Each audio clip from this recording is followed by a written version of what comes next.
Meus irmãos, a paz do Senhor. Quero aqui hoje trazer um vídeo, uma breve palavra aí, uma vez mais aí, para nossa meditação.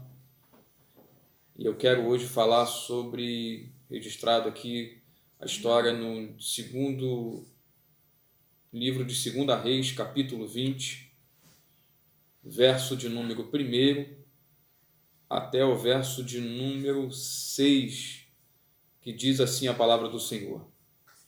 Naqueles dias adoeceu Ezequias de morte, e o profeta Isaías, filho de Amós, veio a ele e lhe disse: Assim diz o Senhor, ordena a tua casa, porque morrerás e não viverás.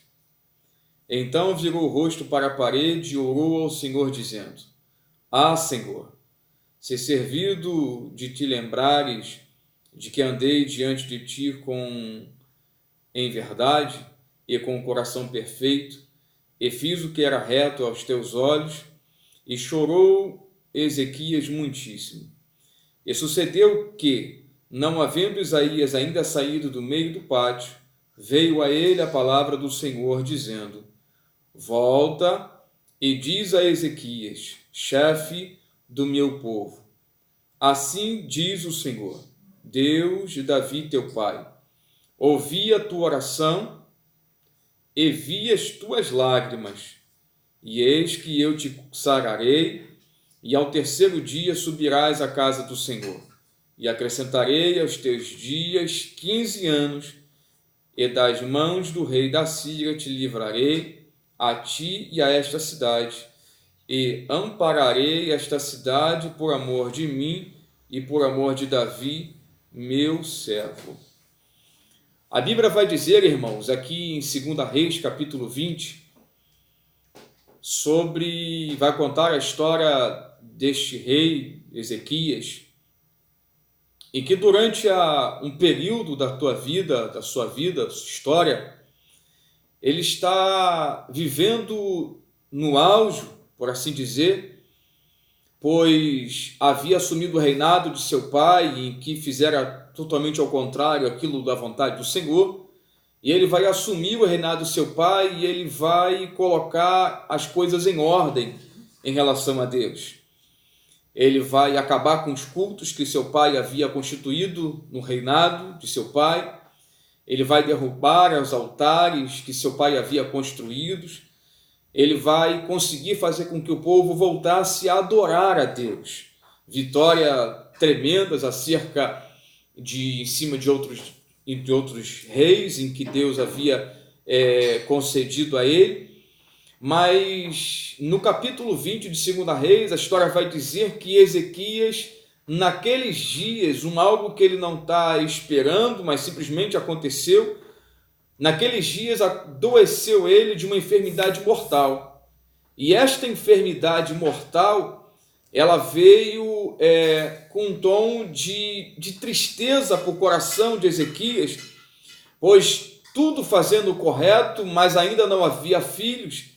E isso trouxe uma tristeza enorme no coração de Ezequias, porque se ele morresse ali naquela ocasião, não teria pessoas, ou seja, filhos dele, para que viesse a dar continuidade à sua linhagem, àquilo que ele havia construído até então, e dar continuidade ao processo daquilo que ele havia iniciado e continuar adorando o Senhor e fazendo tudo aquilo dali.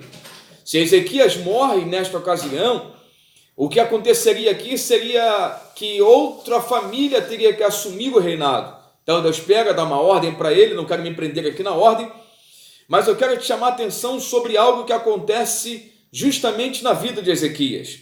A história diz que ele recebe a notícia e os sonhos dele não havia sido realizado ainda, mas a história diz que ele vira o rosto para a parede e, virando o rosto para a parede, ele orou ao Senhor. Quando ele vira o rosto para a parede, percebe que o que ele está fazendo aqui, ele está dentro de uma sala, está deitado, estava acamado, e ele vira o rosto para a parede e ele começa a orar ao Senhor, dando a entender ao povo que quem estava à sua volta ali não podia e até então não tinha condições nenhuma de fazer nada por ele. Então ele vira o rosto para a parede e ele começa a orar ao Senhor, dizendo: olha, se Deus não mudar a minha história, não adianta ninguém saber da minha vida, ninguém saber da minha história, e não adianta eu chorar para ninguém e ver as minhas lágrimas, porque nesta hora, se Deus não fizer e não mudar a minha história, de nada vai adiantar, de nada acontece. Só que ele vai orar ao Senhor, e Deus, enquanto ele está orando ao Senhor, enquanto ele está chorando e pedindo a Deus, orando ao Senhor, Deus está reescrevendo a história dele, porque está vendo o coração dele e está vendo que ele, nesta ocasião, não havia sido pai ainda, e ele está orando, pedindo a Deus para Deus mudar a sua história. Porém, Deus ouve a história dele, manda o profeta ir até ele, e quando o profeta chega até ele, a palavra vai dizer o seguinte: Deus dizendo a Isaías: volta e diz a Ezequias, chefe do meu povo, assim diz o Senhor. O profeta vai entregar uma outra mensagem a Isaías, e ele vai iniciar o recado de Deus, dizendo assim, assim diz o Senhor. Não é alguém conhecido, não é alguém que é influente, não é ninguém que de repente alguém poderia simplesmente ter dúvida daquilo que está ouvindo. Isaías vai entregar o recado a ele e vai dizer: olha, assim diz o Senhor. E que Senhor é este? Porque aí seria muito vago, porque simplesmente poderia dizer assim: o Senhor, que Senhor? Senhor da onde? Senhor de algum outro reinado, algum outro rei? Mas quando ele vai continuar escrevendo, percebe o que ele está escrevendo? Ele está dizendo o seguinte: volta, diz Ezequias, príncipe do meu povo, chefe do meu povo, assim diz o Senhor. Quem? Que Senhor é esse? Deus de Davi, teu pai. Quando ele está colocando aqui, ele está dizendo: olha, assim diz o Senhor, Deus de Davi, teu pai. Ele está dando referências de quem era o Senhor que ele está falando. Ele está dando referência, dizendo: olha, o Senhor que está mandando te entregar algo é alguém que mudou a história de alguém que você conhece. Quem? Davi, seu pai. A pessoa que está mandando te entregar mudar toda a tua história, a pessoa que está te mandando entregar esse recado, é alguém que um dia pegou alguém que estava no anonimato e tornou ele o maior rei de Israel. A pessoa que está mandando, o ser que está te mandando dizer que vai mudar a tua história, é alguém que pegou um homem que não tinha possibilidade nenhuma diante de um gigante que iria detonar a vida daquele menino, mas tornou ele um grande homem, dando vitória a Davi naquela ocasião. Por isso Deus está dizendo: olha, assim diz o Senhor, Deus de Davi, o teu pai. E aí ele vai continuar dizendo o seguinte: ouvi a tua oração. Percebe o que Deus está escrevendo aqui? Percebe que é o recado de Deus? Deus está dizendo: olha, rapaz, quando você virou o rosto para a parede e ninguém sabia o que estava acontecendo, eu, o Senhor que vejo todas as coisas, eu ouvi a tua oração. Eu sou Deus que ouço, eu sou Deus que vejo, eu sou Deus que estou atento quando alguém ora, quando alguém clama a mim. E aí vai continuar dizendo: e vi as tuas lágrimas. Percebe? Deus está dizendo: olha, quando você vira o rosto para a parede, quando você está orando, as suas lágrimas estão descendo, ninguém está vendo nada, mas eu, Senhor, o Deus de Davi, teu pai, eu estou ouvindo a tua oração e vendo as tuas lágrimas.